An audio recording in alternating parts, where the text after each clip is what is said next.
இது நம்மளோட voice over third video clash of கிளான்ஸ்க்கு. இந்த வீடியோலையும் நம்ம லெஜெண்டரி அட்டாக் தான் பார்க்க போகிறோம்.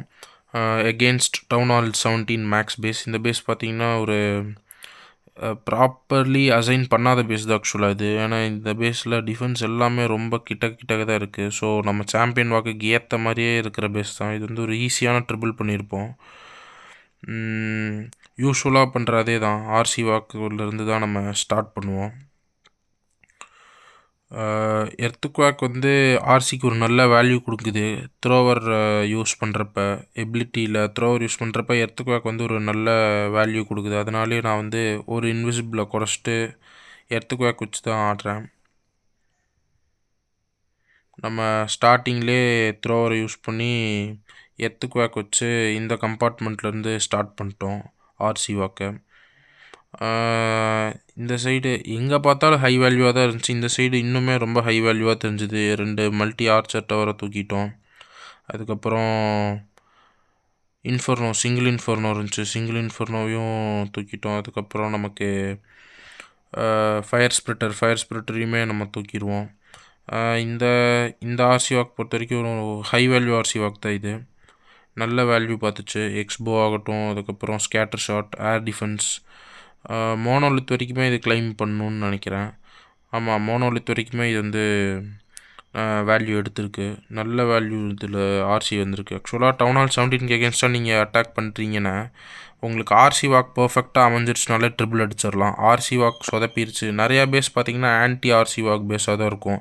அதாவது டிஃபென்ஸ்லாம் கொஞ்சம் சொதப்பி வெளியே கொண்டு வந்துடும். ஆர்சியை உள்ளேயே போகக்கூடாது. ஆர்சி மெயினாக ஒரு பர்டிகுலர் டைரெக்ஷனில் நம்ம மூவ் பண்ணணும்னு நினைப்போம்னா ஆர்சி அப்படி போகாது.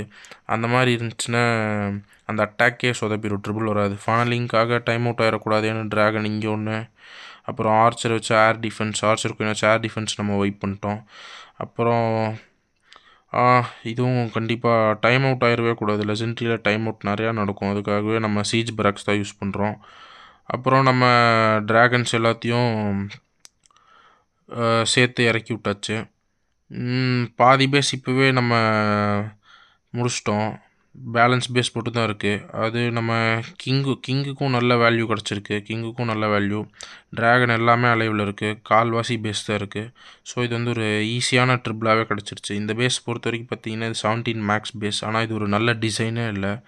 டிசைனிங்கே பண்ணாமல் வச்சுருந்துருக்காங்க. டிசைனிங் பண்ணி வச்சுருந்தாங்கன்னா கண்டிப்பாக இந்த பேஸை ட்ரிபிள் அடிக்கிறது ஒரு டஃப்பான விஷயம் தான். ட்ரிபிள் அடிச்சிருப்போமான்றது டவுட்டு தான். ஸோ பேஸ் டிசைன் ரொம்ப முக்கியம். பேஸ் டிசைன் ரொம்பவே முக்கியம். நம்ம ஹீரோஸ் கூட மேக்ஸ் லெவல் கிடையாது. மேக்ஸ் லெவல் ஹீரோஸ் இல்லாமல் நம்மளால் ட்ரிபிள் அடிக்க முடியுதுன்னா பேஸ் டிசைனில் தான் ப்ராப்ளம். ஏன்னா டிஃபென்ஸும் மேக்ஸில் தான் இருந்திருக்கு. நம்மளால் 2 ஹீரோ அலைவில் வைக்க முடியுது. கிங்கும் அலைவில் தான் இருக்குது, குயினும் அலைவில் தான் இருக்குது. சொல்லப்போனால் 3 ஹீரோ அலைவில் தான் இருக்குது. வார்டனும் அலைவில் தான் இருக்குது. அட்டாக் முடிகிற வரைக்கும் நம்மக்கிட்ட 3 ஹீரோ அலைவில் இருந்தாலே நமக்கு வின்னிங் பாசிபிலிட்டி ரொம்ப அதிகம். டைம் அவுட் மட்டும் ஆகாமல் பார்த்துக்கிட்டாலே போதும். ஏன்னா சாம்பியன் பொறுத்த வரைக்கும் நம்ம ரீகால் பண்ண போகிறதில்ல. சாம்பியனை ஸ்டார்டிங்லேயே பலி ஆக்கிடுவோம். ஸோ மிச்சம் 3 ஹீரோவையும் அலைவாக வச்சுக்கிட்டாலே போதும். ஏன்னா நம்ம சீஜ் பராக்ஸ் யூஸ் பண்ணுறதுனால நமக்கு பெக்காவும் கிடைக்கும். பெக்கா வச்சு நம்ம கிங்கி குயினையும் காப்பாற்றிடலாம். ஸோ இந்த வீடியோவையும் அப்லோட் பண்ணுவேன்னு நினைக்கிறேன். இந்த வீடியோவை இங்கே எண்ட் பண்ணிக்கிறேன்.